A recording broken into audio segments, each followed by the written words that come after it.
കാലാവസ്ഥാ വ്യതിയാനത്താൽ ദുരിതത്തിലായിരിക്കുകയാണ് ഹൈറേഞ്ചിലെ ജാതി കർഷകർ. മെച്ചപ്പെട്ട വില ലഭിക്കുമ്പോഴും ഉൽപാദനക്കുറവാണ് കർഷകർക്ക് പ്രതിസന്ധിയായിട്ടുള്ളത്. കാലം തെറ്റി ലഭിക്കുന്ന മഴയാണ് പ്രധാന വില്ലനെന്ന് ജാതി കർഷകർ പറയുന്നു.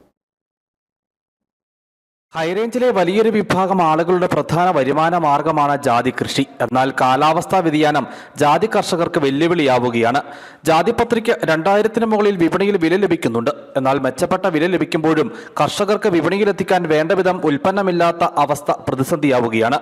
മുൻകാലങ്ങളെ അപേക്ഷിച്ച് ജാതിക്കായുടെ ഉൽപ്പാദനത്തിൽ വലിയ തോതിൽ കുറവ് സംഭവിച്ചിട്ടുണ്ട്. കഴിഞ്ഞ സീസണിലും സ്ഥിതി സമാനമായിരുന്നു. കാലം തെറ്റി ലഭിക്കുന്ന മഴയാണ് പ്രധാന വില്ലനെന്ന് ജാതി കർഷകർ പറയുന്നു. മഴ വേണ്ടപ്പോൾ ലഭിക്കാതിരിക്കുകയും കാലം തെറ്റി പെയ്യുകയും ചെയ്യുന്നതോടെ ജാതിമരങ്ങളിൽ പൂകൊഴിച്ചിൽ ഉണ്ടാവുന്നതായും ഇത് ഉൽപാദനത്തിന് തിരിച്ചടിയാകുന്നുവെന്നും കർഷകർ പറയുന്നു. വളർന്ന് പന്തലിച്ചു നിൽക്കുന്ന ജാതിമരങ്ങളിൽ വേണ്ടവിധം കായപിടുത്തം ഇല്ലാതെ വരുന്നത് കർഷകർക്ക് വലിയ നിരാശ സമ്മാനിക്കുന്നുണ്ട്. കഴിഞ്ഞ കുറെ നാളുകളായി ഹൈറേഞ്ചിലെ കൊക്കോ കർഷകരും സമാന പ്രതിസന്ധിയാണ് നേരിടുന്നത്.